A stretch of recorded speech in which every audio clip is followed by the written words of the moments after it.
పరిశుద్ధులైన దేవుని పిల్లలైన మీ అందరికీ కూడా క్రీస్తు నామములో శుభాభివందనాలు తెలియజేసుకుంటూ ఈరోజు కొన్ని ప్రత్యేకమైన విషయాలను బైబిల్ నుంచి మనం పరిశీలిద్దాం. అదేంటంటే, ఈ దేశం అంతా క్రొత్త అధికారం కోసం ఎదురు చూస్తున్న ఈ సమయంలో పలు రకాల రాజకీయ పార్టీలు, నేతలు ప్రజల మధ్య తిరుగుతూ ఓట్లను అడుగుతూ తమ్మును అధికారంలోనికి తీసుకొని రమ్మని ప్రజలను వారు ప్రార్థిస్తున్న విధానాన్ని మనం చూస్తే, ప్రధానమంత్రి మొదలుకొని ఒక చిన్న ప్రాంతానికి, నియోజకవర్గానికి ఎమ్మెల్యే వరకు కూడా ఊరు వాడల్లో, గల్లీల్లో తిరుగుతూ తమ పార్టీని గెలిపించమని, తమను నాయకులుగా ఎన్నుకొనమని ప్రజలను ప్రాధేయపడడం మనం చూస్తుంటాం. రెండు చేతులు ఎత్తి నమస్కరిస్తూ, వంగి వంగి వారికి దండ ప్రమాణాలు చేస్తూ తమను మరొకసారి అధికారంలోకి తీసుకొని రావాలని అడుగుతున్న వారు కొందరైతే, ఒక్క అవకాశం ఇచ్చి అధికారాన్ని ప్రజలను అందించమని కోరుకుంటున్న మరి చోటా చోటా నాయకులు కూడా మనకు కనబడకుండా, మనం చూడకుండా ఉండలేదు. ఎందుకంటే వారు ప్రతిరోజు వార్తల్లో, ఈరోజు న్యూస్ మీడియా అంతా కూడా వీళ్ళ చుట్టూ తిరుగుతుంది. కారణం, అధికారం పూర్ణమైన బలం గనుక. ఎందుకు మనిషి అధికారాన్ని కోరుకుంటున్నాడు అంటే, తాను అధికారిగా ఉంటే ఏమైనా చెల్లుబడి చేయవచ్చు. ఇది ఒక వ్యాపారం. ఒకనాడు ప్రజా సేవ శ్రేయస్సును కోరుకుని ప్రజల మధ్యకు వచ్చి ప్రజలతో కలిసి పనిచేసి ప్రజల యోగక్షేమాలను తెలుసుకొని ప్రజలకు మంచి చేయాలి అన్న నాయకత్వం పోయి, ఈరోజు రాజకీయ పార్టీలుగా ప్రజల ఓట్ల కొరకు, అధికారాల కొరకు కోట్ల రూపాయల పెట్టుబడులను పెడుతూ తిరిగి దానిని 100 రెట్లు ప్రజల దగ్గర నుంచి దోపిడీ చేసి సంపాదించుకోవాలన్న దురాశ ఈరోజు మెజారిటీ నాయకులైన వాళ్ళందరికీ, పార్టీలైన వాళ్ళందరికీ ఉంటున్నట్లుగా కనబడుతుంది. ఇప్పటికే బేరసారాలు ప్రారంభించారు. అన్ని వర్గాల ప్రజలతో, అన్ని కులాల ప్రజలతో, మైనారిటీ వర్గాల ప్రజలతో కూడా వాళ్ళు బేరసారాలు సాధించి, ఎవరైతే నాయకులుగా ఉన్నారో ఆ నాయకుల దగ్గరికి వెళ్ళి, మరి దయచేసి మీ సామాజిక వర్గానికి సంబంధించిన ఓట్లను మా పార్టీ వారికి వేసేటట్లుగా మీరు చూడండి అని ఈరోజు ఉన్న పరిస్థితులు మనకి చాలా ప్రస్ఫుటంగా కనబడుతున్నాయి. దేవుని పిల్లలారా, వీళ్ళందరూ తెలుసుకోవాల్సిన నిజం ఈ పాఠంలో మీకు అర్థమవుతుంది. మీరు కూడా తెలుసుకోవాలి. చాలామంది అనుకుంటున్నారు, ఈ దేశ భవిష్యత్తును ఒక సామాన్యుడు ఓటు నిర్ణయిస్తుంది అని అనుకుంటున్నారు. ఎందుకంటే ప్రజాస్వామ్యం కనుక. ఇది ప్రజాస్వామ్యం కనుక ప్రజలే అధికారులు ఎన్నుకుంటున్నారు అనే ఒక ఆలోచనలో మరి స్వతంత్ర దేశాలన్నీ కూడా ఉన్నాయి ప్రపంచంలో.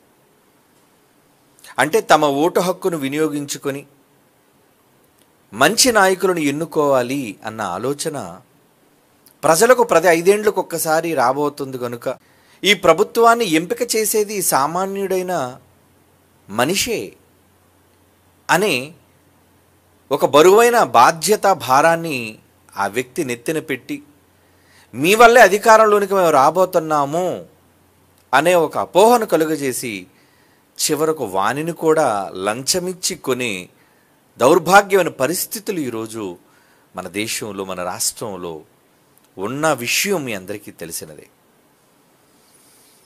ఏమండి, ఓటుకి 5,000 తక్కువ కాకుండా కొన్ని ప్రాంతాల్లో అయితే, ముఖ్య పట్టణాల్లో అయితే ఓటుకు 10,000, 15,000 కూడా ఇచ్చి ఒక ఓటును కొనుక్కోగలుగుతున్నారు. అంటే ఎంత నల్లధనాన్ని వీరు దాచుకొని అధికారంలోనికి రావటం కోసం ఎంత కుతూహల పడుతున్నారు అనేది మనం అర్థం చేసుకోవాలి. ఎందుకు ఇంత డబ్బు ఖర్చు పెడుతున్నారు, వెదజల్లుతున్నారు అంటే ఏదో ఆశ వారిలో ఉంది. నిజంగా తన దగ్గర ధనం ఉంటే ప్రజాసేవ చేయాలి అనుకున్నవాడు పార్టీని కోరుకోడండి, అధికారాన్ని కోరుకోడండి. ముందు తనదైన శైలిలో ప్రజలకు మంచి చేస్తాడు.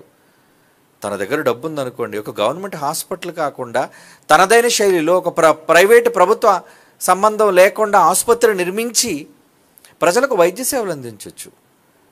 అలాగే ఎన్నో ఆర్ఫనేజ్ హోమ్స్, ఎన్నో అనాథ ఆశ్రమాలను కట్టించవచ్చు. ఏమండి, ఇలా పలు రకాలైన సామాజిక సహాయక కార్యక్రమాలు తన దగ్గర డబ్బున్నవాడైతే చేయొచ్చు. కానీ ఎందుకు పార్టీని కోరుకుంటున్నాడో, ఎందుకు నాయకుడిగా మారాలి అనుకుంటున్నాడు అంటే దాని వెనక ఉన్న దురాశ ఏంటంటే అది ప్రజాసేవ అయితే కాదు. మరి ఏం కోరుకుంటున్నాడు? ధనం. కనుక ఈరోజు ఎన్నికల కోలాహలంలో అధికారంలోనికి ఏమండి వచ్చేది ఎవరు అంటే, నేనేం జ్యోతిష్కుడు కాదు ముందుగా చెప్పడానికి. ఏ పార్టీ అధికారంలోనికి రాబోతుందో అనేది చాలామంది జ్యోతిష పండితులైన వాళ్ళు చెప్పడం ప్రారంభించారు ఇప్పటికే. అందులో దైవజనులైన వారు కూడా లేకపోలేదు సుమి. ఏమండి, తెలంగాణ ప్రభుత్వం ఏర్పాటుకు ముందు చాలామంది మరి జ్యోతిష పండితులు కావచ్చు, క్రైస్తవ బోధకులని పిలువబడుతున్న వాళ్ళు కావచ్చు, ఫాలోయింగ్ ఉన్నవాళ్ళు ఎన్నో అబద్ధాలు చెప్పిన వాస్తవాలు మీకు తెలుసు. ఏమండి, కారు జోరుగా ముందుకు వెళ్ళబోతుంది అని చెప్పిన వాళ్ళు కారు బ్రేక్ డౌన్ అయిపోయిందనే సంగతి వాళ్ళకి తెలియలేదు. తెలంగాణలో టీఆర్ఎస్ ప్రభుత్వం కుప్పకూలిపోయిందన్న విషయం వాళ్ళకి తెలియకుండా పోయింది. అంటే వాళ్ళు భవిష్యత్తు చెప్పేవాళ్ళ అంటే, ఏమండి, బైబిల్ ప్రకారంగా ఎవడు ఏ మనిషి భవిష్యత్తు చెప్పలేడు. భవిష్యత్తు చెప్పగలిగేది ఒకే ఒక్క దేవుడు. భవిష్యాన్ని ఎరిగినవాడు గనుక, భవిష్యత్తుని ఎరిగినవాడు గనుక ఆయనకు తెలుసు ఏం జరగబోతుందని. ఆయన చెప్పినది నిజం. మనిషి అన్నవాడు భవిష్యత్తును చెప్పలేడండి. కనుక ఏదో ఈ ప్రసంగం ద్వారా ప్రసన్నబాబు గారు కూడా ఏ పార్టీ అధికారంలోనికి రాబోతుందో అని చెప్పే జ్యోతిష్య పండితుని కాదు, నేను బైబిల్ పండితుడిని. అసలు అధికారం రావాలి అంటే ఎవరి వలన వస్తుంది, ఎవరి చేతిలో ఇది ఉంటుంది, దేనికి ఇవన్నీ జరుగుతున్నాయి, ఒక దుర్మార్గుడు రాజ్యం ఏలుతున్నా, ఒక మంచివాడు అధికారంలోనికి వచ్చినా, ఇవన్నీ ఎవరి వలన జరుగుతున్నాయి అన్న విషయం అటు పార్టీలతో పాటు ప్రజలతో పాటు సామాన్య ప్రజానీకం తెలుసుకోవాలి. నేను ధనాన్ని వెదజల్లటం వల్ల గెలిచానను, లేదా నా మంచితనం వల్ల నేను గెలిచానను అనే అపోహలో ఈరోజు చాలామంది ఉన్నారు. కారణం వాళ్ళకి దైవ సంబంధిత జ్ఞానం లేకపోవటం వల్ల. కనుక ఏ పార్టీ అధికారంలోనికి రాకపోతుంది, ఎవరు సింహాసనం మీద కూర్చోబోతున్నారు అని ఇటు కేవలం నేను రాష్ట్రానికి సంబంధించిన జెండాలు మాత్రమే కాదు, ప్రపంచానికి సంబంధించిన జెండాలు కూడా అందులో ఉన్నాయి. చూడండి, ఒక అమెరికాలో రిపబ్లికన్స్ పాలించాలా, డెమోక్రాట్స్ పాలించాలా? ఒక రష్యాలో పుతిన్ మాత్రమే ప్రభుత్వాన్ని పరిపాలిస్తాడా? ఇంకెవరైనా ప్రభుత్వాన్ని చేయగలరా? ఏమండి, ఒక నార్త్ కొరియా కావచ్చు, ఒక చైనా కావచ్చు, ఏమండి, ఇలా ప్రపంచ అగ్రరాజ్యాల్లో ఎవరు అధికారులుగా మారగలరు, ఎవరిని బట్టి అధికారంలోనికి రాగలరు అన్న విషయం బైబిల్ ఏనాడు ప్రపంచ భవిష్యత్తు ఎరిగిన గ్రంథంగా అది చెప్పింది. దానిలో ఉన్న నిజాలను మనం తెలుసుకుందాం బైబిల్ నుంచి. సామెతల గ్రంథం 8వ అధ్యాయం 15వ వచనాన్ని మనం చూడగలిగితే ప్రియులారా, సామెతల గ్రంథం 8వ అధ్యాయము 15వ వచనం, నా వలన రాజులు ఏలుదురు అంటున్నాడు. చూడండి, నా వలన దేవుడు అంటున్నాడు, నా వలన, జ్ఞానానికి కర్త అయిన నా వలన రాజులు ఏలుదురు. ఒక రాజు ఏలగలిగాడు అంటే దానికి కారణం నేను గనుక, నేనున్నాను. అధికారులు న్యాయమును బట్టి పాలన చేయుదురు. ఇది జరిగేది నా వలన అని అంటున్నాడు. చూడండి, దేవుని వలన, అధికారుల వలన కాదా?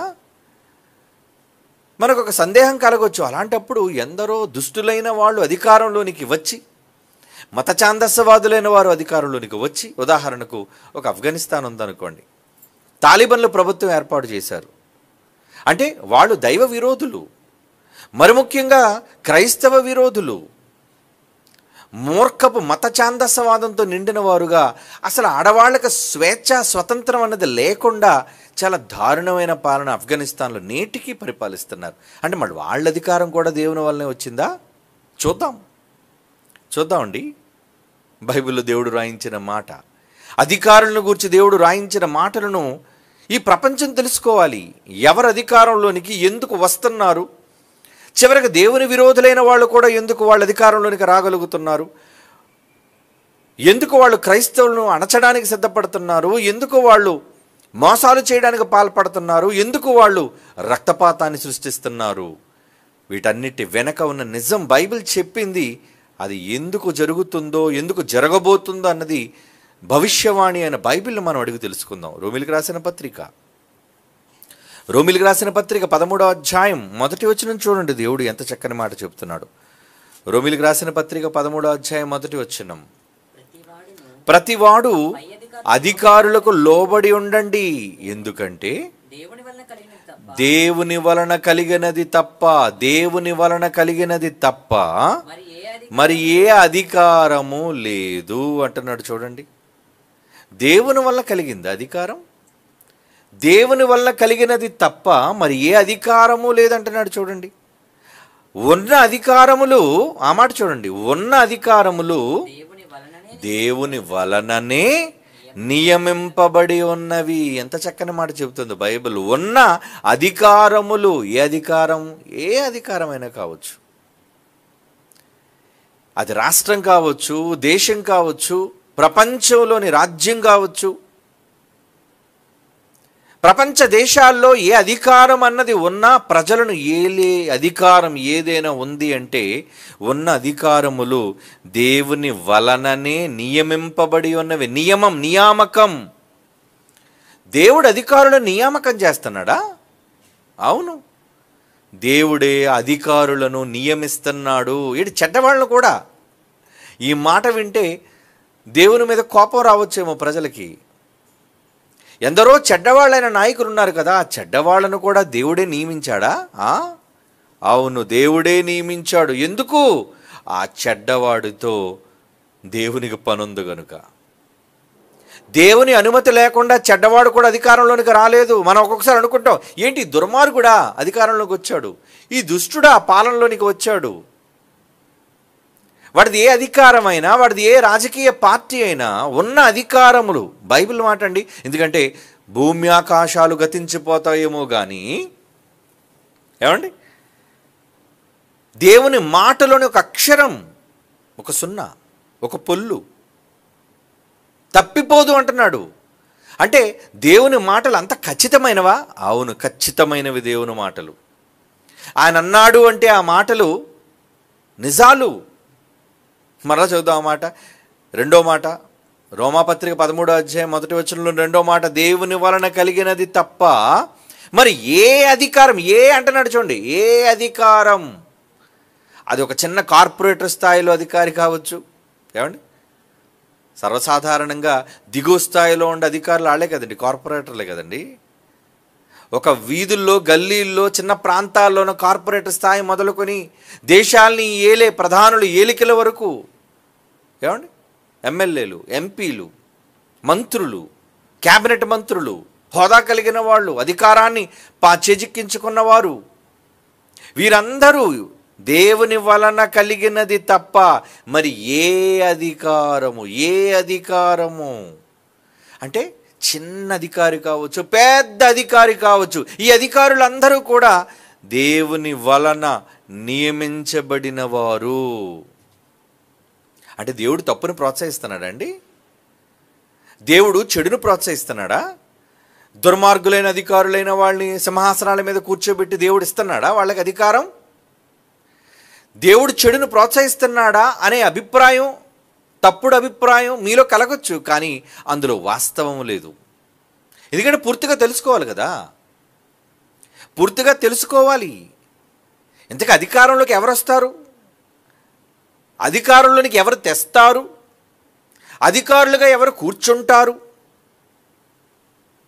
ఇవన్నీ కూడా దేవుడు ఏ కాలాల్లో ఏది జరగాలో అనేది నిర్ణయం జరిగిపోయింది ఆల్రెడీ. ఎందుకంటే కాలములు, సమయములు తండ్రి తన స్వాధీనమందు ఉంచుకొని ఉన్నాడు. తన స్వాధీనం, కాలం ఆయన స్వాధీనంలో ఉంది కనుక ఎవరిని ఎక్కడెక్కడ నియమించాలో అన్నది ఆయనకు తెలుసు.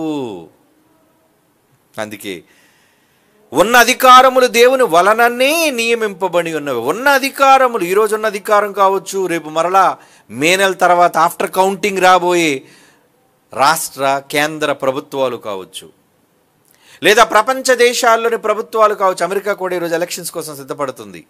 అందులో ఎవరు గెలుస్తారు? రిపబ్లికన్సా, డెమోక్రాట్సా? ఎవరు గెలుస్తున్నారు? ఎవరు రాబోతున్నారు? ఎవరు అధికారం చేయబోతున్నారు? ఎవరు అధికారులుగా నియమించబడబోతున్నారు? ఈ విషయాలన్నిటిని కూడా మనం తెలుసుకోవాలి అంటే దేవుడు చెబుతున్నాడు. దానియేలు గ్రంథం 4వ అధ్యాయం, దానియేలు గ్రంథం 4వ అధ్యాయం 17వ వచనంలోని రెండో మాట చూడండి. దానియేలు గ్రంథం 4వ అధ్యాయం 17వ వచనంలోని రెండో మాట, మహోన్నతుడగు దేవుడు మానవుల రాజ్యము పైన అధికారి అయ్యుండి. ఏమండి, మానవుల రాజ్యము మీద దేవుడు అధికారా? అవును. మహోన్నతుడగు దేవుడు మానవుల రాజ్యము పైన అధికారి అయ్యుండి తాను ఎవరికి దానిని నిశ్చయించునో. ఎవరికి ఇవ్వాలి? ఏమండి, గతంలో 14 సంవత్సరాల పాలన చేసిన టీడీపీ ప్రభుత్వాన్ని ప్రక్కకు నెట్టి జగన్ ప్రభుత్వానికి అధికారాన్ని ఇచ్చాడు దేవుడు. ఇది ఓటర్లు ఇచ్చినది కాదు. ఈ నిర్ణయం ప్రజల నిర్ణయం కాదు.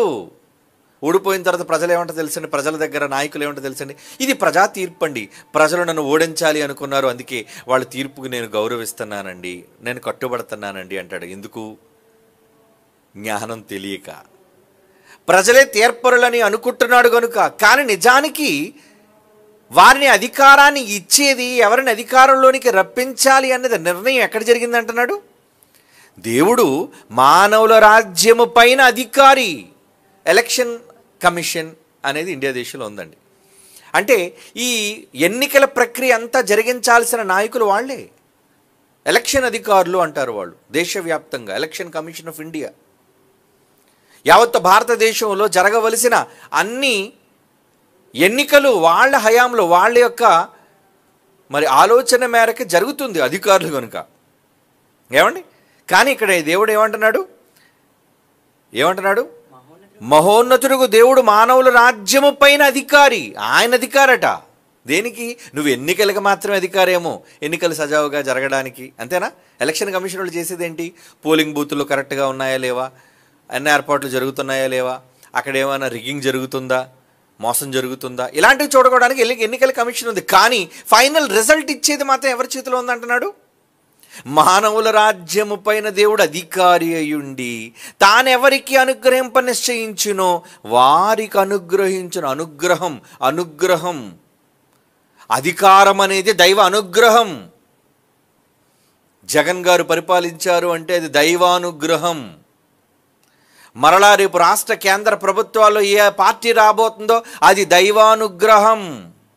మరి ఇప్పుడు గతంలో ఇన్ని సంవత్సరాలు, 2 సంవత్సరాలు భారతీయ జనతా పార్టీ నెగ్గింది. 400 సీట్ల పైన మరలా మేము కొడతామన్న ధీమా వ్యక్తం చేస్తున్నారు. వస్తుందా? చూద్దాం. మనకు భవిష్యత్తు తెలియదు కదా. మన భవిష్యవాణి ఎరిగిన పండితులం కాదు కదా, దొంగ జ్యోతిష్య పండితులం కాదు కదా, దొంగ జాతకాలు చెప్పేవాళ్ళం కాదు కదా. మనం ఏది జరిగినా ఎందుకు జరుగుతుంది, ఎవరి వలన జరుగుతుందని చెప్పేవాళ్ళం మనం. అది మనుష్యులు తెలుసుకోవాలి. ఓటరు దేవుడు అంటారు. ఓటరు దేవుడా? ఏమండి, వీళ్ళు మాట్లాడే మాటలు ఎంత హాస్యాస్పదంగా ఉన్నాయో చూసారా? ఓటరు దేవుళ్ళు. అవును, మరి ఓటర్లే దేవుళ్ళు. నీ నిర్ణయించేది, నీ సీటుని నిర్ణయించేది, నీ అధికారాన్ని నిర్ణయించేది ఓటరు దేవుడు కాడు. ఓటర్లందరికీ పైన ఒక దేవుడు ఉన్నాడు. ఓటరు దూరం చేయి. ఓటరు దేవుడు కాడు, ఓటరు పైన దేవుడు ఉన్నాడు. అదే కదా బైబిల్ చెప్తుంది. అంటే ఈరోజు సమాజం ఎలాంటి తప్పుడు అభిప్రాయంలోకి వెళ్ళిపోయిందో చూసారా? ఓటర్లట దేవుళ్ళ ఎవరన్నారు వాళ్ళు దేవుళ్ళని? అంటే నీ నోటికి ఏ మాట వస్తుంది అనేటమే. ఈ భూమిని నడుపుతుంది ఓటరా? చెప్పు. ఈ ఆకాశంలో సూర్యుడిని పరిగెట్టిస్తుంది ఓటరా? అడగండి. ఓటర్ ఎలాంటోడంటే ఆడికి 1,000 మంది ఇస్తే చాలు. అడిగి ఎవడికి సై అనమంటాడు సై అంటాడు. అంతే కదండి. ఈరోజున్న ఓటర్లు అలాంటి వాళ్ళు. డబ్బులు తీసుకొని ఎవరికి ఓటేయమంటే ఓటేస్తారండి వాళ్ళు.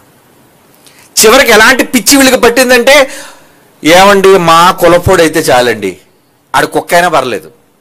అవునండి, వాడికి సంబంధించి వాడి సామాజిక వర్గానికి సంబంధించిన కుక్క నిలబెట్టిన ఆడెంత దుష్టుడైన దుర్మార్గుడైన కులపిచ్చి కదా వీళ్ళందరికీ. మన దేశంలో మహా తీవ్రంగా ఉందండి కులపిచ్చి, మత పిచ్చి. 2 పిచ్చులు ఉన్నాయి.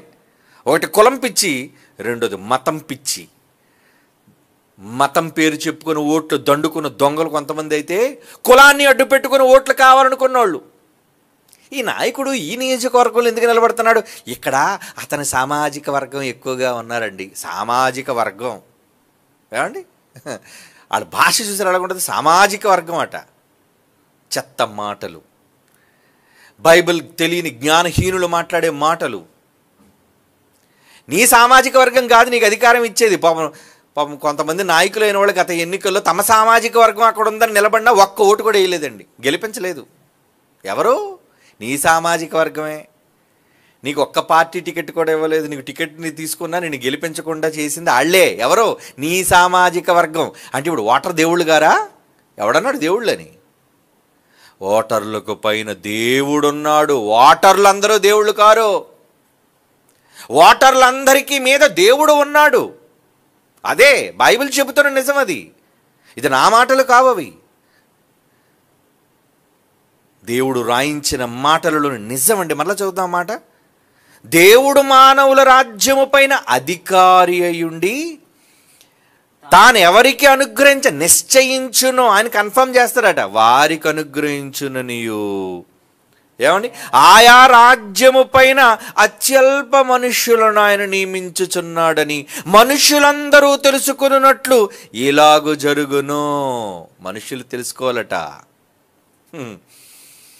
భారతీయ జనతా పార్టీ వాళ్ళు ఈరోజు కాలర్ ఎగరేస్తున్నారు. 2 సార్లు మేము గెలిచాం, 3వసారి హ్యాట్రిక్ కొడతాం. చూద్దాం హ్యాట్రిక్ కొడతారో బౌల్డ్ అయిపోతారో చూద్దాం ఈసారి. ఎందుకంటే ఇది వాళ్ళ గొప్పతనం కాదు. కేంద్ర ప్రభుత్వంలోనికి రావాలి అంటే ఎవరు రావాలో ఆల్రెడీ డెసిషన్ అయిపోయింది దేవుడిది. నిజంగా మనకి లీక్ చేస్తే బాగుందండి ప్రవక్తలాగా. నాయన ముందెళ్ళి చెప్పరాని కొంతమందికి చెప్పాడు ఉండే ముందు. ఆ సందర్భాలు కూడా మీకు చూపిస్తాను. ఇప్పుడు మనం ఆ కాలంలో లేం కాబట్టి మనకి చెప్పట్లేదు దేవుడు. లేదంటే ముందే చెప్పేసేవాడు, రే పలానా అధికారికి నేను నియమిస్తున్నాను రా, వాడు పోతాడని చెప్పు. పలానా రాజుని తీసేస్తున్నాడని చెప్పు. పలానా రాజుని నియమిస్తున్నానని చెప్పు. దేవుడు ముందుగా చెప్పాడు. రాజ్యాల కోసం చెప్పాడు దేవుడు. చూద్దానండి మరి ఎలాగా ఆ టైం వచ్చింది కదా. ఏమండి అసలు ఏ రాజ్యాల కోసం చెప్పాడు? ఏమండి ప్రపంచ ప్రజలను ఏలిన ఒక రాజు ఉన్నాడండి.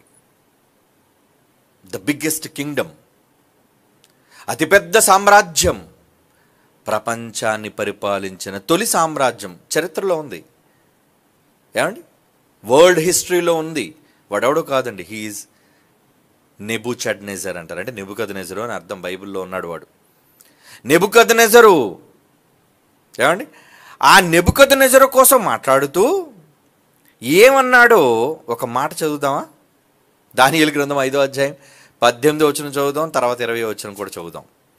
దానియేలు గ్రంథం 5వ అధ్యాయం 18వ వచనం.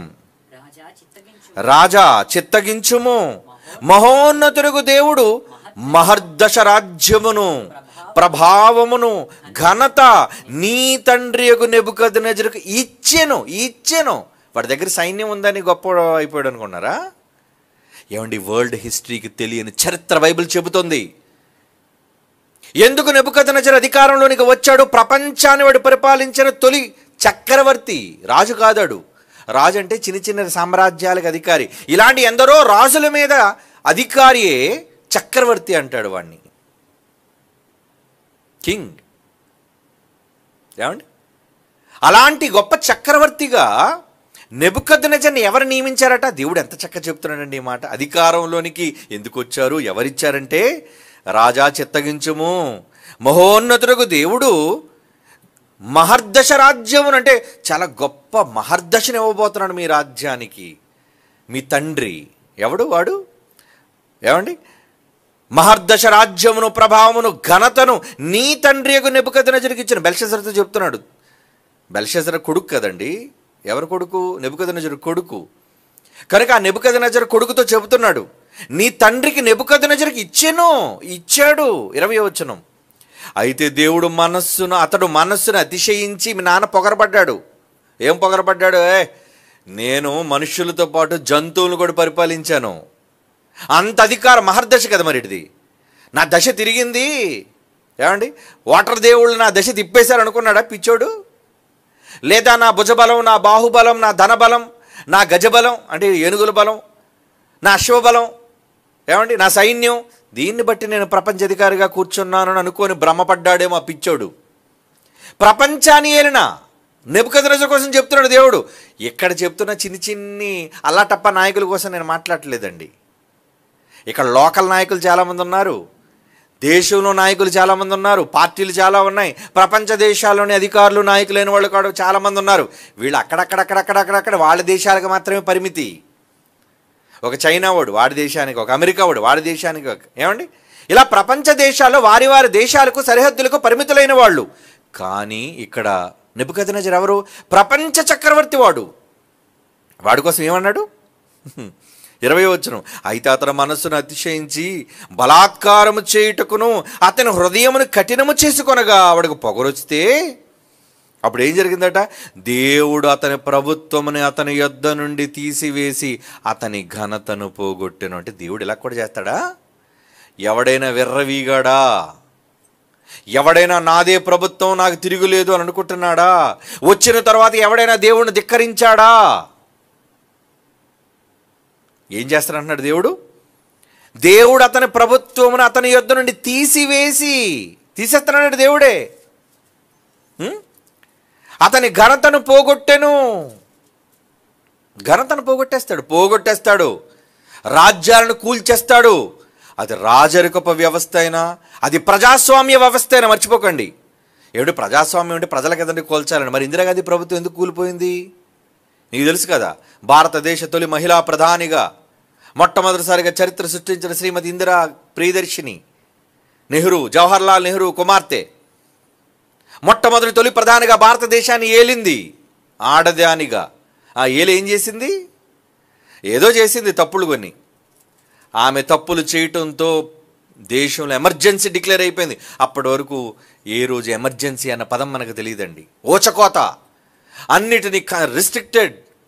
అధికారులు, ఏమండి మంత్రులు, ప్రజాస్వామ్యంలో ప్రజల నోళ్లు మూయించి ఒక అధికారిగా నేనే సమస్తం అని అనుకుందండి. విర్రవిగిపోయిందండి ఆమె. ఇంకా ఆమె కుమారుడు చెన్నోడు ఎవరు? రాజీవ్ గాంధీ తమ్ముడు సంజయ్ గాంధీ. అబ్బో, చాలా దారుణాలు చేశారండి ఆ కాలంలో. కొన్ని కఠినమైన నిర్ణయాలు తీసుకున్నారండి. అందుకు ప్రభుత్వం కుప్పకూలిపోయింది, కాంగ్రెస్ ప్రభుత్వం. అది ప్రజాస్వామ్యమే. ఎందుకు కూలింది? ఇందిరాగాంధీ చనిపోయింది. ప్రతి దాని వెనుక దేవుని లెక్క, దేవుని ప్రమాణం, దేవుని ఇష్టం అనేది ఉంటుంది. మనం ఏ పార్టీకి చెందిన వాళ్ళం కాదు, అవునా? మన పార్టీ ఒకే పార్టీ, అది దేవుడి పార్టీ, అవునా? మనల్ని కలుగజేసిన, లోకాలను కలుగజేసిన మహాచక్రవర్తి అయిన దేవుడు పార్టీ మనమంతా. లోకంలో మనుషులు పెట్టుకుని ఇచ్చిన బులిబులి పార్టీలు, అధికారాలు, వాళ్ళకి సంబంధించిన వాళ్ళం కాము. వాళ్ళ అధికారాలకు లోబడతాం అంతే, అది మంచిదైతే. కనుక ఇక్కడ దేవుడు చేస్తున్నాడు చూడండి. అతని ప్రభుత్వం అతని యొద్ద నుంచి తీసివేసి అతని ఘనతను పోగొట్టెను. దేవుని పిల్లలారా, కనుక నువ్వు అధికారిగా మారాలి అంటే దేవుడు నిన్ను మెచ్చాలి, దేవుడికి నువ్వు నచ్చాలి.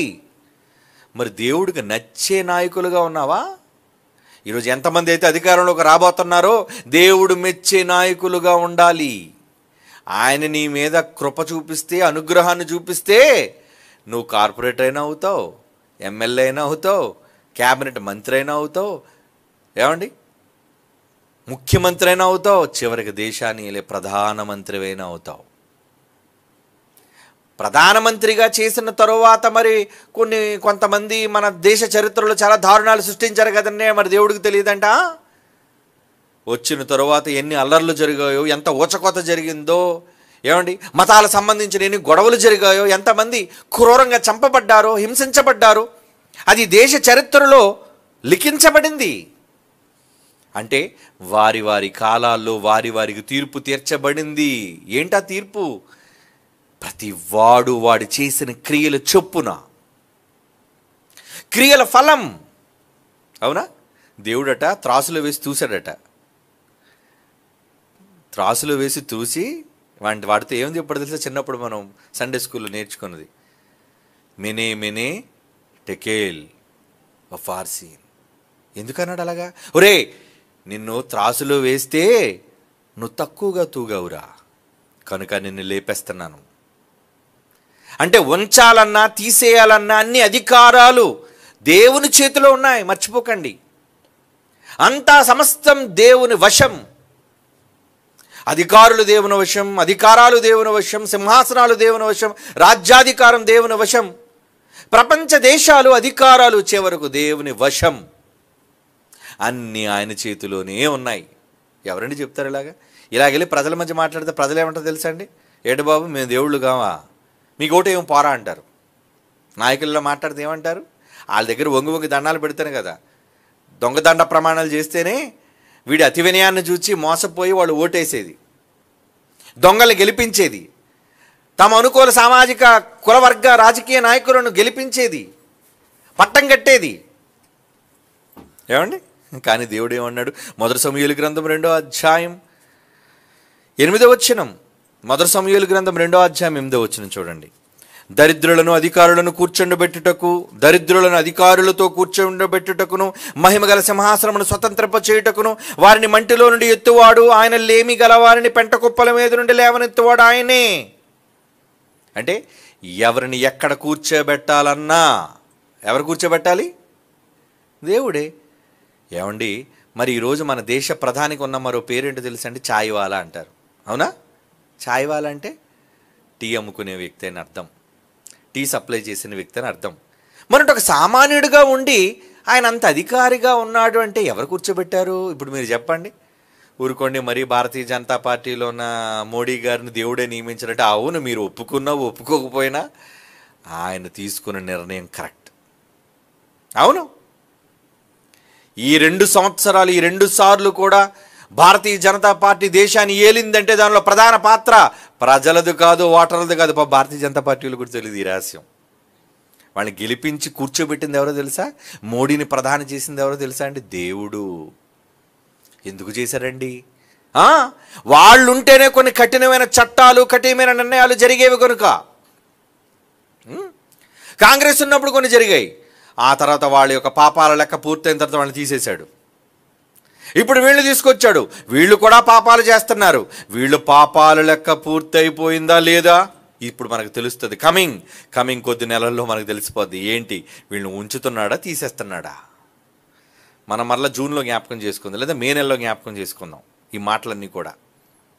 దేవుని పిల్లలారా, ఇక్కడ దేవుడు అంటున్న మాట దరిద్రులను అధికారులతో కూడా కూర్చుండబెట్టుటకు. ఎక్కడో ఏమంటే పాత ఫోటోలు మన భారత ప్రధాని, ఏదైనా మన భారత ప్రధాని కదండి, ప్రధానిగా మనం ఆయన గౌరవించాలి. ఎందుకంటే ఇన్ని కోట్ల మందికి ఆయన ఒక నాయకుడిగా ఉన్నాడు కనుక. అలాంటి నాయకత్వం ఆయనకి ఇచ్చారు అంటే ఎవరిచ్చారు? ఒక సామాన్యుడిగా ఉన్న ఆయన్ని తీసుకుని వెళ్ళి ఒక ప్రధాని యొక్క సింహాసనం మీద కూర్చోబెట్టాడంటే ఎస్, దైవానుగ్రహం, దేవుని వల్లే జరిగింది. మరి క్రైస్తవులకి విరోధులు కదండి. క్రైస్తవులకు విరోధులా? క్రైస్తవులు మంచోళ్ళని, అవునా? క్రైస్తవులు ఏ నేరాలు చేయట్లేదని. ఏమండి, నిజంగా భారతీయ జనతా పార్టీ వచ్చిన తర్వాత విదేశాల నుంచి వస్తున్న అన్యాయపు కోట్ల సొమ్ము స్టాప్ ఆపేశారండి. వాళ్ళు ఆపేశారు. మంచి నిర్ణయం తీసుకున్నారు. అది భారతీయ జనతా పార్టీ ఉంటేనే ఆ నిర్ణయం తీసుకుంటుంది. లేదంటే దేవుడి పేరట ప్రజా ధనాన్ని, దేవుని పేరట ఆయన డబ్బును విచ్చలవిడిగా తప్పుడు కార్యక్రమాల కోసం వెదజల్లేవారండి ఈరోజు క్రైస్తవ మిషనరీలు అయిన వాళ్ళు. ఇలా మాట్లాడితే కొంతమంది క్రైస్తవ మిషనరీలకి, పెద్ద పెద్ద సంస్థలకు బాధ కలగవచ్చు. కానీ ఉన్న విషయం ఉన్నది ఉన్నట్టుగా మాట్లాడుకోవాలి కదా మనం. అలాగని నేను ఎవరిని సమర్థించను, ఎవరిని వ్యతిరేకించను. ఉన్న విషయాన్ని, వాస్తవం, ఫ్యాక్ట్ మనం మాట్లాడాలి. కొన్ని నిర్ణయాలు, తీర్పులు తీర్చుకోవాలి అంటే అది భారతీయ జనతా పార్టీ వాళ్ళ వల్లనే సాధ్యం. ఏమంటే తొలిసారిగా నేషనల్ హైవేస్ని వాటికి పెట్టుబడి పెట్టి వాటిని లింకప్ చేయటం కోసం భారతీయ జనతా పార్టీ తీసుకుందండి నిర్ణయం. ఈరోజు నేషనల్ హైవేస్ మీద అంత స్పీడ్గా మనం ఎక్కువ దూరాలని తక్కువ సమయంలో మనం చేరుకోగలుగుతున్నాము అంటే అవును, ప్రతి రాజకీయ పార్టీ కొన్ని మంచి నిర్ణయాలు తీసుకుంది. అందులో చెడు నిర్ణయాలు కొన్ని ఉంటాయి, కానీ కొన్ని మంచి జరగాలి, కొంతమందికి బుద్ధి కలగాలి. మరి దాడులు ఎక్కువ అవుతున్నాయి కదండి. ఉంది, దానికి ఉంది తీర్పు, కంగారు పడకండి. దేవుడు దాడులు జరుగుతున్నాయి కదా కాబట్టి ఆయన ఏది విడిచిపెట్టేశాడా, దేవుడు వాళ్ళకి ఫ్రీడమ్ ఇచ్చేశాడా అని అనుకోవడానికి లేదు. తప్పు చేస్తే దేవుడు ఎలాంటి శిక్ష వేస్తాడో ఇప్పుడు మనం చూడాలి. సాక్ష్యం ఏంటా సాక్ష్యం చూద్దాం మనం. ఏమండి, రెండో రాజుల గ్రంథం 9వ అధ్యాయం 6వ వచనం చూడండి. ఇక్కడ దేవుడు తీసుకున్న నిర్ణయాలు చూడండి ఎంత విప్లవాత్మకంగా ఉన్నాయో. 2వ రాజుల గ్రంథం 9వ అధ్యాయం 6వ వచనం. అప్పుడు ఆ యవ్వనుడు అతని తల మీద తైలం పోసి అతనితో ఇట్లనెను, ఇశ్రాయేలు దేవుడిని యెహోవా సెలవిచ్చింది ఏమనగా, యెహోవా జనులైన ఇశ్రాయేలు వారి మీద నేను నిన్ను, అంటే ఎవరు, హజాయేలుతో చెప్తున్నాను ఈ మాట. హజాయేలు, పట్టాభిషిక్తునిగా చేయుచున్నాను, కాబట్టి నా సేవకుడైన ప్రవక్తలను హతము చేసిన దానిని బట్టి, జాగ్రత్తగా వినండి, నా సేవకులైన ప్రవక్తలను హతము చేసిన దానిని బట్టి, యెహోవా సేవకులందరినీ హతము చేసిన దానిని బట్టి, ఇంకా మూడోది యెజెబెలునకు ప్రతీకారము చేయనట్లు. ఏమంటే యెజెబెల్ అనే స్త్రీ ఎంత దుర్మార్గురాలో మీకు తెలుసు, అది చేసిన అక్రమాలు మనకు తెలుసు. చేసిన దానిని బట్టి యజమానుడైన ఆహాబు సంతతి వారిని హతము చేయము, లేపే వాళ్ళందరినీ.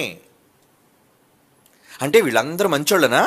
ఏమంటే ఎవరెవరి కోసమట 7వ వచనం అండి. నా సేవకులైన ప్రవక్తలను హతము చేసిన దానిని బట్టి, ప్రవక్తలను చంపేశావు, తర్వాత సేవకులైన వాళ్ళని చంపేశావు, రెండోది, తర్వాత యెజెబెలుకు నువ్వు ప్రతీకారం చేయాలి, అలాగే యజమానుడైన ఆహాబు సంతతి వారిని హతము చేయము. 9వ వచనం. నెబాతు కుమారుడైన యెరోబాము కుటుంబీకులను, అహియా కుమారుడైన బయోషా కుటుంబీకులను నేను నిన్ను అప్పగించినట్లు ఆహాబు కుటుంబీకులను నేను అప్పగించుదును. నేను ఇచ్చేస్తున్నాను, నేనే హ్యాండ్ ఓవర్ చేస్తున్నాను, లేపేయ్.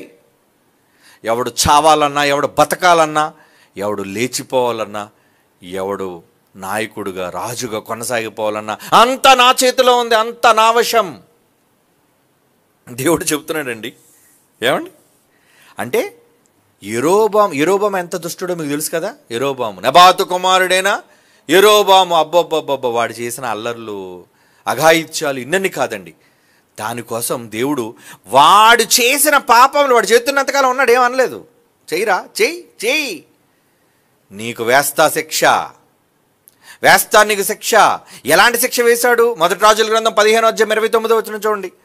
1 రాజుల గ్రంథం 15వ అధ్యాయం 29. ఇది గత చరిత్ర, బైబిల్లో రాయబడిన చరిత్ర, నాయకుల చరిత్ర, అధికారుల చరిత్ర, ప్రభుత్వాలను చేసిన అధికారుల చరిత్ర చెప్తున్నాడు బైబిల్లో.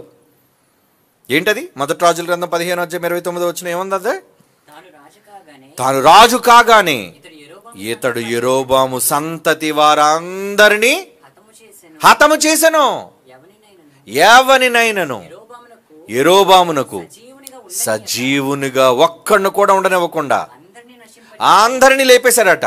అంటే ఎందుకు వచ్చాడనమాట? బయోషా కోసం చెప్తున్నాడండి.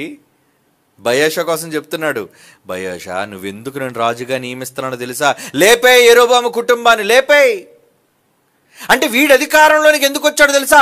వాడి తెక్క కుదర్చడానికి. మర్చిపోకండి, ఇది దేవుడు ప్లాన్. అధికారంలోకి ఎవరు ఎందుకు వస్తున్నారు, రాజులుగా ఎవరు ఎందుకు నియమించబడుతున్నారు, ఎవడు ఎందుకు సింహాసనం మీద కూర్చుంటున్నాడు, ఇది ప్రపంచ ప్రజలకు తెలియకపోయినా బైబిల్ ఒకనాడు చెప్పిన చరిత్ర, దాని వెనక గేమ్ ఆడిస్తున్న దేవుని చరిత్ర. ఎవడి పాపాల లెక్క ఉంటుంది కదండి, ఎవడు చేసిన నేరాల లెక్క ఉంటుంది కదండి, దాన్ని తీర్చాలి కదండి. ఆ తీర్చడం కోసం ఏమంటున్నాడు? చదువుదాం మళ్ళీ 29వ వచనంలో. తాను రాజు కాగానే, ఇలా రాజు అయ్యాడో లేదో, ఏం చేశారట? యెరోబాము సంతతి వారందరినీ హతము చేసెను. ఆడు దుష్టుడు. నెబాతు కుమారుడైన యెరోబాము దేవుడు కోసం చేసిన కీడులు ఇన్నన్ని కాదు. మరి వాడి తీర్పు తీర్చొద్దా? వాడు తిక్క కుదర్చడానికి బయోషా, కమాన్, నిన్ను రాజుగా చేస్తానని రావయ్యా అన్నాడు. వచ్చాడు బయోషా. ఏమండి, ఇప్పుడు బయోషా వచ్చిన తర్వాత వీడు మాత్రం తిన్నగా ఉన్నాడా? వీడేం చేశాడు చూడండి. 1 రాజుల గ్రంథం 16వ అధ్యాయం 1వ వచనం నుంచి చదవండి. 1 రాజుల గ్రంథం 16వ అధ్యాయం 1వ వచనం నుంచి. యెహోవా వాక్కు హనానీ కుమారుడైన యెహూకు ప్రత్యక్షమైంది. తన ప్రవక్త యెహూకు చెప్పాడు. ఏమని? ఇదిగో బయోషా కోసం చెప్పు. బయోషా ఎవడనుకున్నారు? బయోషా ఎంత మీరు చదివారే? యెరోబాము కుటుంబాన్ని ఒక్కడు కూడా ముంచకుండా లేపేశాడట అందరినీ. ఆడ అధికారంలోకి వచ్చిన తర్వాత, రాజు అయిన తర్వాత. నేను నిన్ను మంటిలో నుంచి తీసి నిన్ను హెచ్చించి రాజుగా కూర్చోబెట్టి ఇశ్రాయేలు వారును నా జనుల మీద నిన్ను అధికారాన్ని నీ చేతికి కట్టబెడితే నువ్వేం చేశావు? యెరోబాము వాడు చేసినట్లుగానే నువ్వు కూడా ప్రవర్తిస్తున్నావు. ఇశ్రాయేలు వారందరూ నా జనులు తప్పు చేయడానికి నువ్వు కారకుడవయ్యావు బయోషా. వారి పాపముల చేత నాకు బాగా కోపం రప్పించావు రా నువ్వు. కాబట్టి బయోషా సంతతి వారిని, అతని కుటుంబీకులను నేను సమూల ధ్వంసము చేస్తా. నెబాతు కుమారుడైన యెరోబాము సంతతి వారికి నేను ఒక రోజు ఎలాగైతే నీతో చేయించానో నీ సంతతికి కూడా అలాగే జరుగుతుందిరా బయోషా. బా ఏంటండి, ఆడిని లేపేయడానికి ఈయన తీసుకొచ్చాడు, ఈడు తప్పు చేస్తే ఈయన్ని లేపేయడానికి ఎవరిని తీసుకొచ్చాడు? 11, 12, 13 వచనాలు చదవండి. ఈ బయోషా గాడు తిన్నగా ఉన్నాడా? అయ్యో దేవుడు నాకు అధికారం ఇచ్చాడు, మొత్తానికి ఏదో వాడు తప్పు చేసినందుకు యెరోబాము కుటుంబాన్ని లేపేమన్నాడు, ఒక్కడు కూడా లేపకుండా మొత్తం ఉంచకుండా లేపేసి నేను దేవుడికి వినంగా దేవుడికి విధేయతతో ఉంటాను అనుకున్నాడా? పొగరెక్కింది వీడికి. బబులుని చక్రవర్తి ఎడంకాలతో దోసేశాడు పోరా అని. అవునా? రాజు నెబుకద్నెజర్నే తృణప్రాయంగా తీసిపడేశాడు. వీడే మాత్రం ఇశ్రాయేలు మీద చిన్ని రాజు వీడు. ఏమండి, వీడు చేసిన తప్పులకు ఏం శిక్ష వేశాడు చూడండి. మొదటి రాజుల గ్రంథం 16వ అధ్యాయం 11వ వచనం నుంచి, అతడు సింహాసనాసీనుడై ఏలన ఆరంభించిన తోడనే బయోషా సంతతి వారందరినీ ఏ పురుషుణ్ణి వదలలేదటండి. అతని బంధువులు రక్త సంబంధులు విడిచిపెట్టలేదటండి. మిత్రులు స్నేహితులు కూడా విడిచిపెట్టలేదటండి. ఎవరిని గాని మిగులనీయక అందరిని ఖతం. బయోషా అతని కుమారుడుకు ఎలాయు తామే తప్పు చేసి ఇశ్రాయేలు పాపము చేయుటకు కారకులై తాము పెట్టుకున్న దేవతలున్నారే వారి వలన ఇశ్రాయేలీయులు దేవుడైన యెహోవాకు కోపము పుట్టించారు గనుక వారు చేసిన పాపములను బట్టి ప్రవక్త అయిన యెహూ, అందుకే లేపుతున్నాడు యెహూ ద్వారా బయోషాను గూర్చి యెహోవా సెలవిచ్చిన మాట నేను చెప్తున్నాను. యెహూ నువ్వు చెప్తున్నాను ముందే చెప్పు, ఇలా బయోషాగడికి చెప్పు, ఆడి ఫ్యామిలీని మొత్తం అందరిని లేపేస్తారని చెప్పు. యెహోవా సెలవిచ్చిన మాట నెరవేరుటకై జిమ్రీ అన్న వాడిని లేపాడటండి. బయోషా సంతతి వాళ్ళ అందరినీ లేపేశాడు. చూసారండి ఎలాగుందో? ఏంటిది? రాజకీయం కాదు.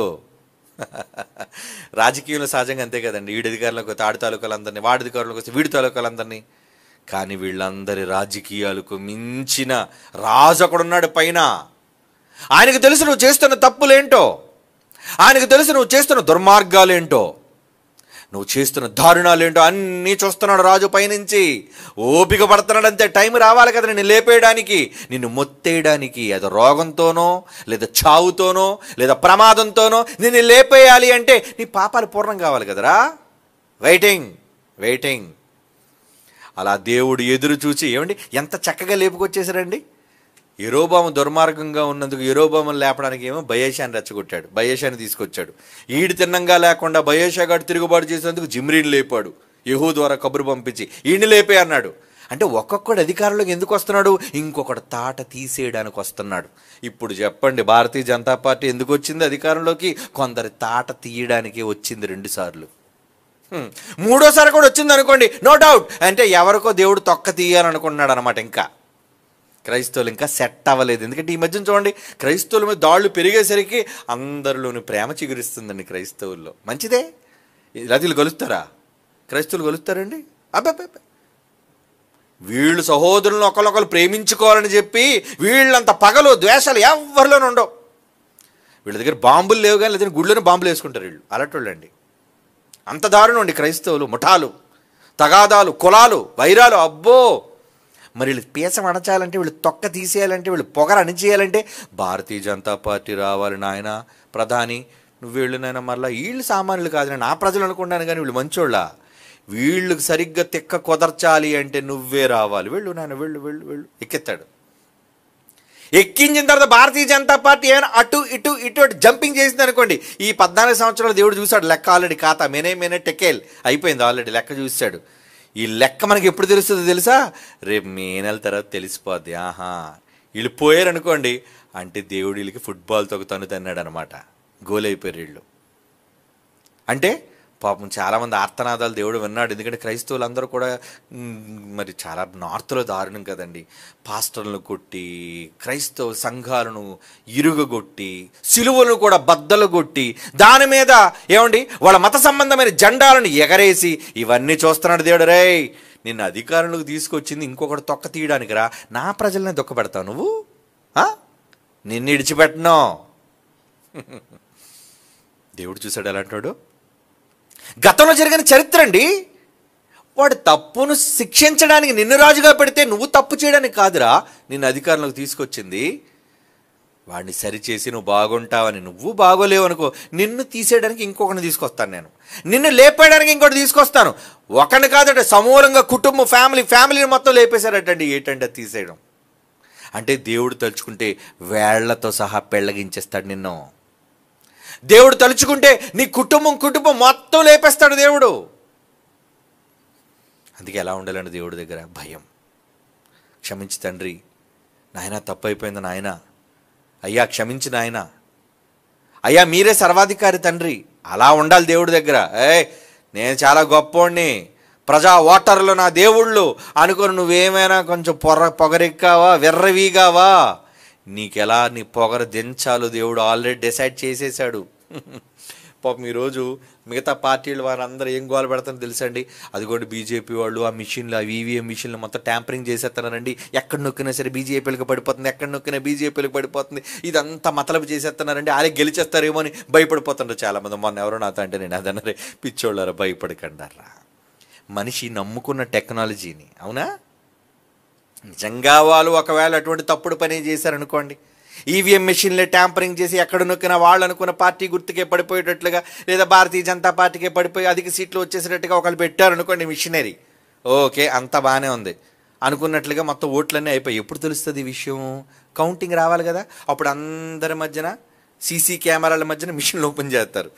అప్పుడు మిషన్లు ఓపెన్ చేస్తే నీకున్న టెక్నాలజీతోనే నువ్వు కృత్రిమంగా ఏమండి ఎక్కడి నుంచో ఆపరేట్ చేసి ఓటింగ్ వేసేసి మార్చేసే జ్ఞానం నీకుంటే, ఒరే తాతకు దగ్గులు నేర్పించకరా, నీకన్నా ముసలోడు ఉన్నాడు పైన ఒకడు, ఎవరు?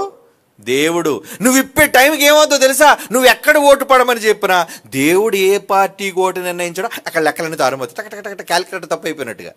అది ఓపెన్ చేసరికి ఇదేంటి బీజేపీకి రావాల్సింది ఎక్కడ పడిపోయేంటి, ఎందుకు అయిపోయింది ఇలాగా? మార్చడానికి లేదు అక్కడ, ఎందుకంటే ఓటింగ్ కౌంట్, సీసీ కెమెరాలు ఉన్నాయి అక్కడ. ఏమైనా తేడా జరిగితే మొత్తం ప్రజల్లో తిరుగుబాటు. ఊరుకుంటారేటండి అపోజిషన్ పార్టీ వాళ్ళు? మిగతా వాళ్ళు ఊరుకుంటారా? ఊరుకోరు. నువ్వే మతలబు చేయడం నేర్చుకున్నప్పుడు దేవుడు చేయలేడా? నీ టెక్నాలజీ ఏమాత్రం దేవుడి దగ్గర మార్చేయగలడు. కనుక మీరు ఎప్పుడు ధైర్యంగా ఉండండి. ఏంటి? ఓటింగ్ మిషన్లు తప్పు అయితే అవనివ్వండి, ఓటర్లని రిగ్గింగ్లు చేయనివ్వండి, అంటే చేయనివ్వండి అంటే నేను దాన్ని సహకరించమని చెప్పట్లేదు. ఒకవేళ వాళ్ళు తప్పుడుగా దొంగ విధానంలో ఒకళ్ళు చేసినా దేవుడు అనుకున్న పార్టీ అధికారంలోకి వస్తుంది. ఎందుకంటే ఆయన నిర్ణయించాలి. ఆడు మంచోడు రావాలన్నా, దొంగోడు సింహాసనం మీదకి రావాలన్నా. ఎందుకంటే సింహాసనం మీద దొంగోడు కూడా వచ్చారు. అవునా? యెరోబోము మంచోడు ఏంటి? దొంగోడాడు, నీచుడు, దుర్మార్గుడు. మరి ఇప్పుడు తర్వాత వచ్చినాడు ఎవడు? బయషా. వీడొక పచ్చి దుర్మార్గుడు. ఇలా ఎంతోమంది ఇశ్రాయేలుల్లోను, యూదుల్లోను, ప్రపంచ ప్రజలు. నార్త్ కొరియాలో కిమ్ గడు ఉన్నాడండి. ఎందుకున్నాడు?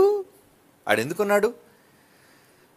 దేవుడే నిలబెట్టాడు దాన్ని. ఆడొక నియంతైనా, ఒక పిచ్చోడైనా నువ్వు ఉండరా. ఎందుకంటే వాళ్ళ దేశంలో చాలా కొన్ని మంచి ఉన్నాయండి నియంత్రణలు. అక్కడ మనలా సోషల్ మీడియా అంతా పనిచేయదండి. తెలుసు కదా, మీరు నార్త్ కొరియా కోసం వినే ఉంటారు.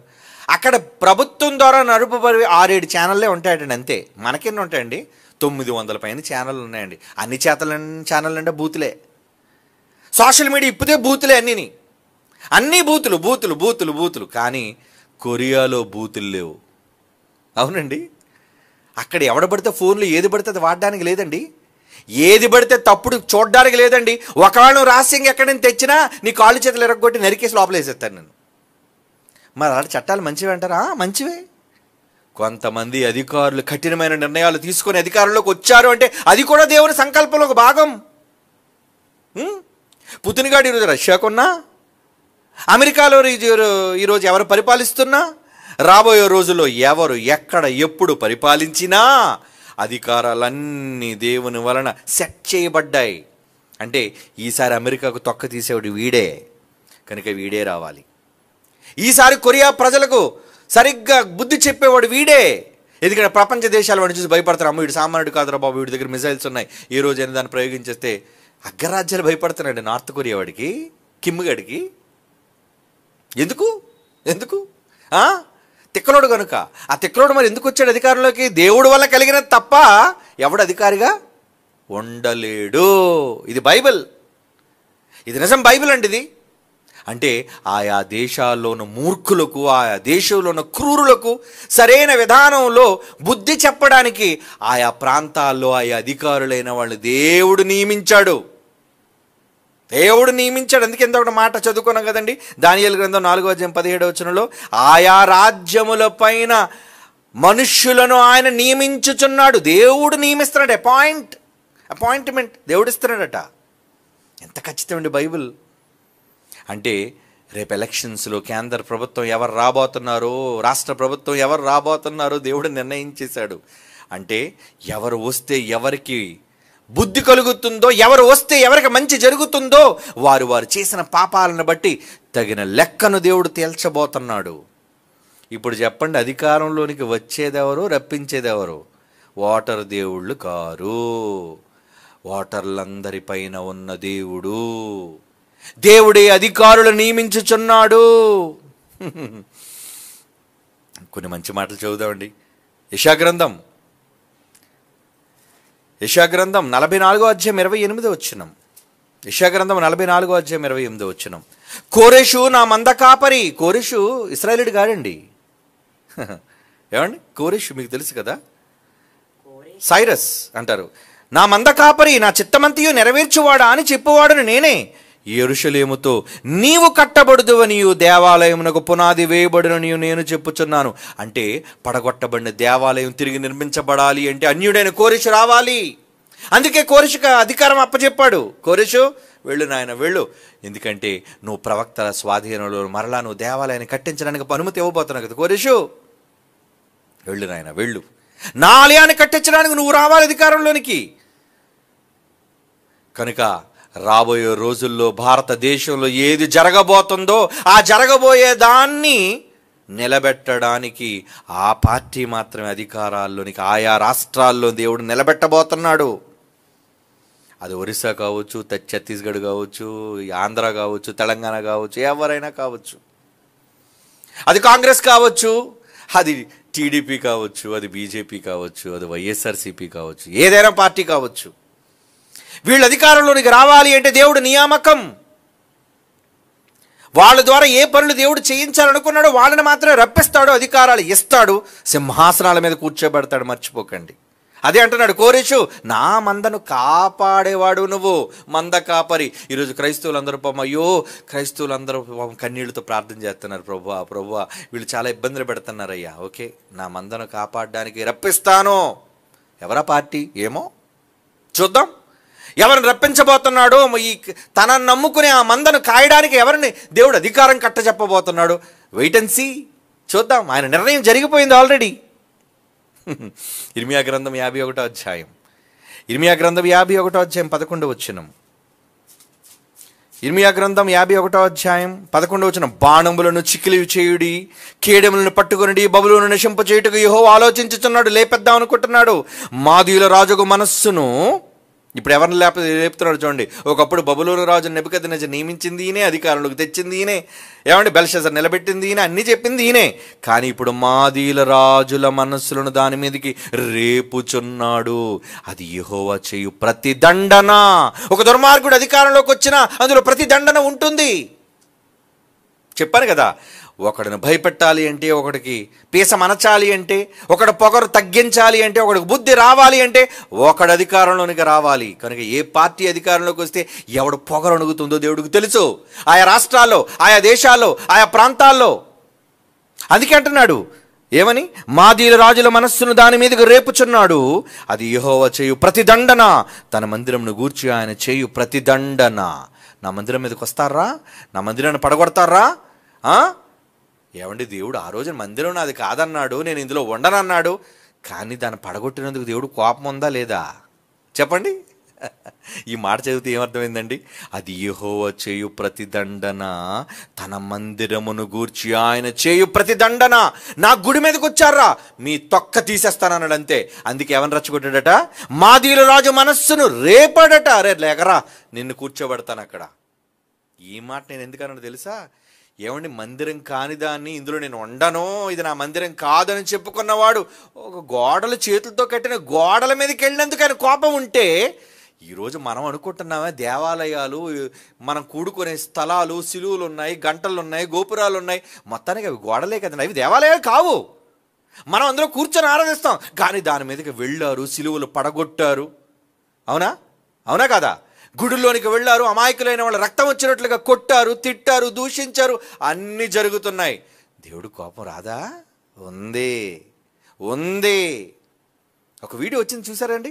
పైన సిలువ ఉంటే అండి, సిలువను పడగొట్టి ఒకరు ఉంటే వేయండి నాన్న, సిలువను పడగొట్టి పైన జెండా ఎగరేస్తున్నారండి. జెండా ఏం అవసరం రా, నీకు అంత జెండా మీద పిచ్చుంటే నీ నెత్తిని కట్టుకొని తిరగరా జెండాని.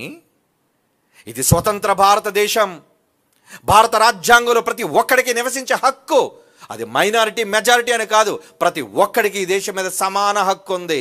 ఇది ఏ ఒక్కడి సొత్తు కాదు, ఏ ఒక్కడి జాగీరు కాదు. భారతదేశం అది హైందవుల సొత్తు కాదు, అది క్రైస్తవుల సొత్తు కాదు, అది ఇస్లాం వాళ్ళ సొత్తు కాదు. అందరూ ఉన్న వాళ్ళందరికీ సమానమైన హక్కులు ఈ దేశంలో ఉన్నాయి. అది రాజ్యాంగం ఇచ్చిన హక్కు. అలాంటప్పుడు ఇక్కడ గుడి ఉండకూడదు, ఇక్కడ ఈ సిలువ ఉండకూడదని పడగొట్టి జెండా నెగరేస్తావా? ఎవడరా నువ్వు జెండా నెగరేయడానికి? ఆయన గుడి జోలికి వచ్చావే, తీర్పుంది, తీర్పుంది ఖచ్చితంగా. ఆ రోజు గుడి మీదకి వచ్చినందుకు వెంటనే దేవుడు తీర్పు తీర్చలేదండి. ఎందుకంటే నెబుకద్నెజరు ఎవరి మీద దండెత్తాడు అనుకున్నారు? యెరూషలేము బంగారు దేవాలయం మీదకి వచ్చి మొత్తం దాన్ని లేపేశాడు, దోచేశాడు, విడిచిపెట్టాడా? అందుకే కదా మాదీయుల రాజును రేపాడు. నా మందిరం కోసం ప్రతిదండన చేస్తాను నేను, నా మందిరం కోసం ప్రతిదండన చేస్తాను నేను అన్నాడు కదా. అది కూడా చూడండి, ఏంటి ఒక సిలువ అండి, మొత్తానికి ఏదో ఏదో ఆర్గనైజేషన్ సంబంధించి చర్చ్, అది ఏదో గుడి. ఆ గుడి మీదకి వెళ్ళి ఎవడురా నువ్వు కట్టడానికి? ఎవడు నువ్వు? అది చిన్నదో పెద్దదో ఏమండి, మన వాళ్ళ గుడి మీదకి వెళ్ళి మన చర్చి సిలువ జెండా ఎగరేస్తే ఉంటుందా? ఒప్పుకుంటారా? చెప్పండి.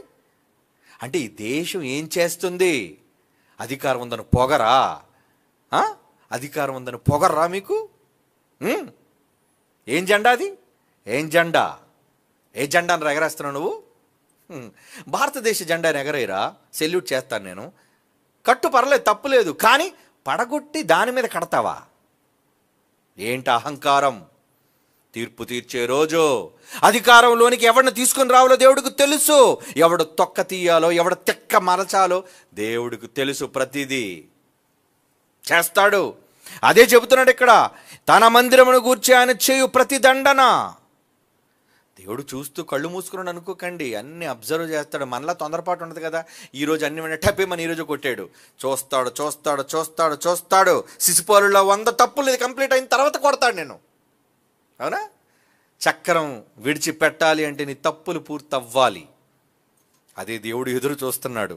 ఏమండి, యెషయా గ్రంథం, ఏమండి, ఇర్మియా గ్రంథం చూద్దాం. ఇర్మియా గ్రంథం 1వ అధ్యాయం 10వ వచనం. ఇర్మియా గ్రంథం 1వ అధ్యాయం 10వ వచనం.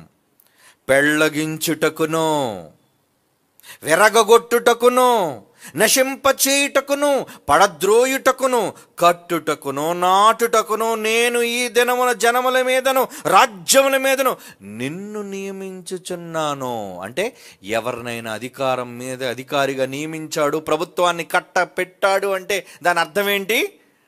నియమించాడు అంటే అర్థం ఏంటి? అందులో ఏటేటి ఉన్నాయి? 1 పెళ్ళగించడానికి, 2 విరగ్గొట్టేయడానికి, 3 నశింప చేయడానికి, 4 పడదోసేయడానికి, 5 కట్టడానికి, 6 నాటడానికి. మంచి కూడా ఉంది అందులో, కట్టడం, నాటటం. అవునా? పలానా వాళ్ళు అధికారంలోకి వస్తే చర్చలు చాలా బాగుంటాయండి. బోల్డ్ చర్చలు నిర్మించబడతాయండి. అనుకో రప్పిస్తాడు ఆ రాజ్యాన్నే. అది రాష్ట్ర ప్రభుత్వమా కేంద్ర ప్రభుత్వం దేన్నైనా సరే ఆయన చేతిలో ఉంది. టోటల్ గేమ్ చేంజర్ ఆయన. ఎవరు? గేమ్ చేంజ్ చేసేవాడు ఆయన. ఆయన చేతిలో ఉంది అధికారం. ఆయన తలుచుకుంటే జరుగుతుంది ఏదైనా సరే. నీ మిషన్ల వల్ల, నీ దిక్కుమాలిన దాని వల్ల, ఏమండి, నీ నిర్ణయాల వల్ల, నీ పార్టీల వల్ల, నీ బలం వల్ల, నీ డబ్బు వల్ల, నువ్వు పంచిన ఏమండి చీరలో మందు, దానివల్ల కాదు అధికారంలోకి నువ్వు వచ్చేది. దేవుడు నియామకం, దేవుడు నియమిస్తున్నాడు. అందుకే అది ఏ పార్టీ అయినా, ఏ దేశమైనా, ఏ అధికారమైనా, ఏ ప్రభుత్వమైనా ఏమంటున్నాడు ఇర్మియా 1:10? పెళ్ళగించుటకు, విరగొట్టుటకు, నశింపజేయుటకు, పడద్రోయుటకు, కట్టుటకు, నాటుటకు నేను ఈ దినమున జనముల మీద అధికారులుగా, జనముల మీద, రాజ్యముల మీద నిన్ను నియమించి ఉన్నాను. కమాన్, నిన్ను నిలబెడుతున్నాను. ఏమండి, ఎవరొచ్చినా, అధికారులకు ఎవరొచ్చినా, ఇదిగో నువ్వు చేయాల్సిన పని ఇదే. ఇందుకే దేవుడు నేను నిలబెట్టాడు, ఇందుకే దేవుడు నేను తీసుకొచ్చాడు. భయపడకు, నువ్వెవరికి భయపడకు. ఈరోజు భయపడిపోతున్నాను అధికారులు చాలామంది ఉన్నారండి. క్రైస్తవుడు ఎందుకయ్యా భయం అంటే? ప్రజలు ఏదో చేయరని భయం, ప్రజలు మనల్ని గెలిపించాలని నీకు భయం. ప్రజలకు భయపడకో, దేవుడికి భయపడు. దేవుడికి భయపడి చెయ్యి, నిన్ను ఆపేది ఎవడు లేడు. చాలామందికి నమ్మకం లేదండి. అధికారులైన వాళ్ళకి నమ్మకం లేదండి. అధికారులకు ఉన్న నమ్మకం లేదండి. ఎందుకంటే ఏమండి, మనది క్రైస్తవ దేశం కాదు కదండి, మేము చేస్తే క్రైస్తవులకు చేస్తున్నా ఉంటారండి. క్రైస్తవులకి చేయడం కాదు, అందరికీ సమానంగా చేయి, అందరికీ మంచి చేయి. దేవుడిని అధికారులకు అందుకే తీసుకొచ్చాడు. అది నిలబెట్టుకోకపోతే తీసేస్తాడు. నువ్వెందుకోసం వచ్చావో తెలుసుకోవాలి. చెప్పేవాడు లేడు. మనలాటోడు నిలబడితే, అధికారుల దగ్గర తీసుకెళ్ళి నిలబడితే నేను చేస్తాను బోధ ఏంటి? నువ్వెందుకు వచ్చావో తెలుసా? ఇది మిస్టర్ సీఎం, మిస్టర్ పిఎం, నువ్వెందుకు వచ్చావో తెలుసా? ఇందుకు వచ్చావు అని చెప్పగలిగాడు ఉండాలి కదండి. అది ఎవడు చెప్పగలడు తెలుసా? దేవుని వాక్యాన్ని తెలిసిన వాడు, దేవునికి అంబాసిడర్ అయిన వాడు, దేవునికి ప్రతినిధి అయిన వాడు చెప్పగలడు. ఎందుకంటే ఆడు ఏ అధికారానికి భయపడ్డ కనుక, ఏ రాజులకి తలంచడు కనుక, ఏ ఒక్కరు చూసి భయపడ్డ కనుక. దేవుని పిల్లలారా, కనుక ఈరోజు అధికారంలోకి రావాలని వీరంతా పరుగులు పెడుతున్నారు. ఇది అది అది ఇది కసరత్తులు చేస్తున్నారు. అధికారాన్ని ఇచ్చేది ఎవరు? వచ్చేది ఎవరు? మీకు ఈ పాటికి అర్థమైపోయి ఉంటుంది. రప్పించాలి అంటే దేవుడే రప్పించాలన్నమాట. పలానా వాళ్ళు రప్పించాడు అంటే ఆహా దీని వెనక చరిత్ర ఉందన్నమాట. ఎవరికో బుద్ధి చెప్పబోతున్నాడు అన్నమాట, ఎవరికో శిక్ష మూడిందన్నమాట. అందుకే తీసేశాడు. అందుకే ఎలక్షన్ల తర్వాత ఎవరినైనా తీసేస్తే అమ్మయ్య వీడిని తీసేశాడంటే వీడి లెక్క పూర్తి అయిపోయిందన్నమాట. కొత్త వాడిని తీసుకొచ్చాడంటే ఆహా వీడితో పాటు ఏదో పని ఉందన్నమాట దేవుడికి. ఎవరు ఎక్కడ ఏ ప్రాంతంలో నియమించబడినా అది దేవుని వలన జరిగిన నియామకం, మర్చిపోకండి. అందుకే అధికారులకు మనం ఏం చేయాలి? లోబడమన్నాడు అంతే. లోబడు.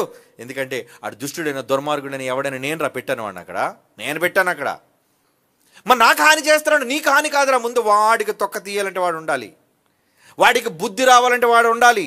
నువ్వు లోబడు. నేను కదా పెట్టాను, నువ్వు లోబడు. నీ పని లోబడ్డమే. ఇది ఒక క్రైస్తవుడు మాత్రమే అర్థం చేసుకోగలడు. మహాజ్ఞానం అర్థమైన ఒక క్రైస్తవుడు మాత్రమే నిర్ణయాన్ని తీసుకోగలడు. ఎవరికి తలదించకుండా దేవుని ప్రతినిధిగా ఆయన మాటలు తెలుసుకున్నవాడుగా ఎందరినో తృణీకరించాడు, ఎందరినో తీసేశాడు, ఎందరినో ఏమండి నియామకం చేసినవాడు ఆయనే, తీసేసినవాడు ఆయనేనండి. తీసేశాడు, నియమించాడు ఆయనే, తీసేసిన వాడు కూడా ఆయనే. కనుక అధికారంలోనికి ఎవరు రావాలి అన్నా అది ఓటర్ల చేతిలో లేదు. ఎవరి చేతిలో ఉంది చెప్పండి? దేవుడి చేతిలో. ముల్లోకాలను పాలిస్తున్న ఒక మహాశక్తి ఉన్నాడు. ఆయన మనందరికీ తండ్రి. సింహాసనం మీద కూర్చున్నాడు ఆయన. ఆయన డిసైడ్ చేసేసాడు ఆల్రెడీ. ఆ డెసిషన్ ఏంటో, ఎలా జరగబోతుందో మనం అంతా వెయిట్ చేసి చూద్దాం అంతే. Okay, God bless you. కళ్ళు మూసుకోండి, ప్రార్థన చేసుకుందాం.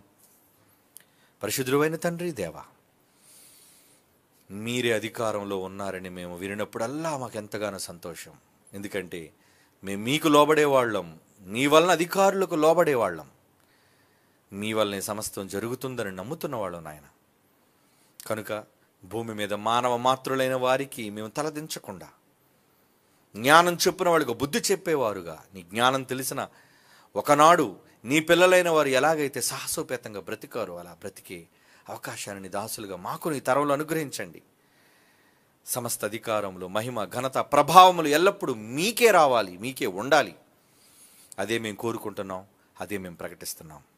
అలా ఎల్లప్పుడూ ప్రకటించే బాధ్యత, భాగ్యం, వరం మాకు ప్రసాదించవలసిందిగా వేడుకొనుచు యేసుక్రీస్తు వారి సర్వోన్నతమైన నామములో ఈ ప్రార్థన మీకు సమర్పించుచున్నాము తండ్రి.